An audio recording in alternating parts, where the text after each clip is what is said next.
পানির মধ্যে ডুবিয়ে মারা যাইব, যারা আগুনের মধ্যে মরিব। আল্লাহু আকবার। সাদুল হঠাম মধ্যে সাদ করে গেলে যারা মারা যাইব, আকস্মিক ভাবে যারা মারা যাইব, ইটার আরো বলে শহীদে হুকমি হিসাবে। আল্লাহু আকবার। যদি ইমান ও সাদে যদি তাগাদ হয়, কি সাথে ইমান ও সাদে যদি তাগাদ হয়, ইটার আর মৃত্যু বলে শহীদে হুকমি হিসাবে মৃত্যু বরণ করবো বলে সুবহানাল্লাহ। কিন্তু বললে গাড়ির অ্যাক্সিডেন্ট করিয়ে মরিলে হঠাৎ আকস্মিক ভাবে আগুনের মধ্যে পড়িয়ে যদি মরা হয়, ইমানের হালত থাকিবে বলে ইমানের হালত আর গাড়ির মধ্যে উড়িতে বিসমিল্লাহ হইলে গাড়ির মধ্যে উঠতাম, আল্লাহু আকবার আয়াতুল কুরসি করিয়ে উঠতাম, আল্লাহু আকবার কলমা করিয়ে উঠতাম, গাড়ির মধ্যে উড়িতেও বা দোয়া করতাম সুবহানাল্লাযী সাখখারা লানা হাদা ওয়া মা কুন্না লাহু মুকরিনিনা ওয়া ইন্না ইলা রাব্বিনা লামুনকালিবুন।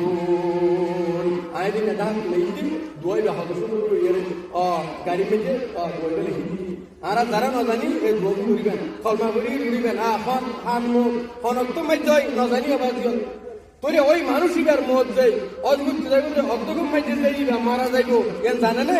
কিন্তু আল্লাহ নবী বলছিল যে ইয়ান আল্লাহ আল্লাহ নবী আইরে সুবারি দিয়ে সুবহানাল্লাহ। তখন মনে ঘটনা আরো লম্বা